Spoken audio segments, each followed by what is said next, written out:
Planning lessons can be one of the most overwhelming components of becoming an educator. And especially when you're just starting out and you don't have that toolbox of tips and tricks to pull from, it can be even more taxing. So today, I want to share with you 3 quick ideas that are going to make your lesson plans better and take less time to do. Here we go. The first idea here is to start with the end in mind. Too many times we start lesson planning with the beginning in mind of what are the core curriculum standards, or what is my bell ringer going to be, or my pre-class, or something like that. Instead, start with the ending in mind. So if you take out your curriculum, I want you to look at it from beginning to end for the particular unit that you're on. And then ask the following questions as you look through that curriculum. What are you expected to cover? What do you want your students to learn? And what skill or skills do you want them to gain? Still engaging with the curriculum, thinking about where are my students' levels now? And then where do I want them to get to? Because your curriculum is oftentimes tied to where students should be or where neurotypical students are. And what you want is a really real sense of this is where we're at, this is where we need to get to. And then I want you to think about how are the 504s in your class and the IEPs in your class going to affect the answer to some of these questions. This is probably for a longer video, but I feel like students with learning disabilities and learning differences are often thought of as after the fact. We build the model and then we try and figure out how we're going to fit them in.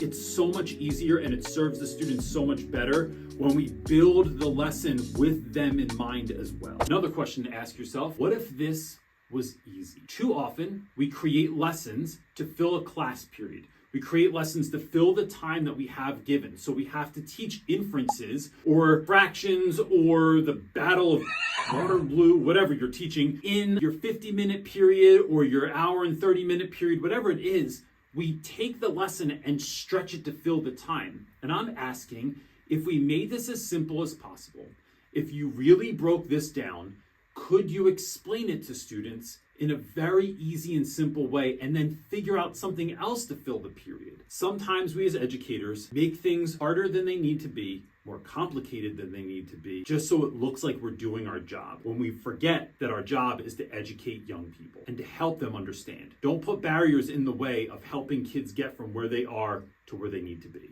And the quickest way to do that is to ask yourself, what if this was easy? My third tip here is to remember, look, don't recreate the wheel.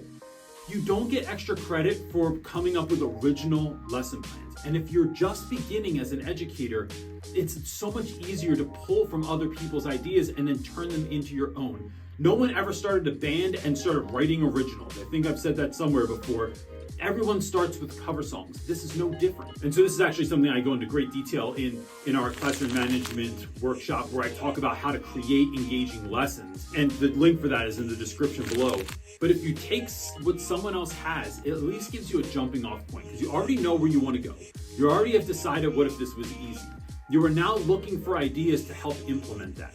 So the study guide questions I'm going to come up with on my own are probably similar to something someone else has already created. So a few places that I love to look are the New York Times lesson planning page is a treasure trove of great stuff. I've used Scholastic for a lot of stuff in my class. I think often a lot of textbooks have good stuff. They're just too full of nonsensical nonsense. And so stripping some of that away and taking what's at the core and then sprinkling my own magic on that works. And look, take what your students are interested in. This is a whole nother video, but take what your students are interested in and then look that term up with lesson planning.